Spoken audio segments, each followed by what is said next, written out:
জয় মাত্রা, জয়গুরু বামদেব।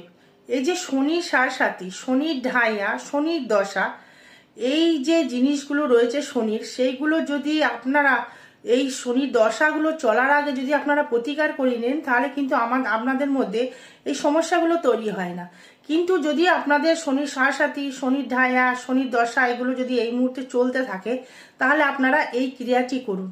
কি করবেন? শনিবার দিন ধরে আপনারা একটা শনি মন্দিরে যাবেন। সেখানে গিয়ে আপনারা তার আগে 4টে কাঁসার বাটি এক দামে কিনে নিয়ে আসবেন শনিবার দিন। সেই বাটির মধ্যে আপনারা সর্ষের তেল দেবেন। তারপর ওই তেলের মধ্যে একটি করে টাকা কয়েন দিয়ে দেবেন।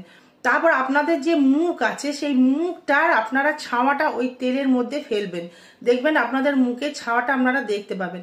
সেই তেলটি আপনারা শনি মন্দিরে গিয়ে পাশে থেকে দিয়ে আসুন, সামনে যাবেন না, পাশে গিয়ে ওই বাটি 4টে আপনারা নামিয়ে দিয়ে চলে আসুন। দেখুন আপনাদের যে শনির দশা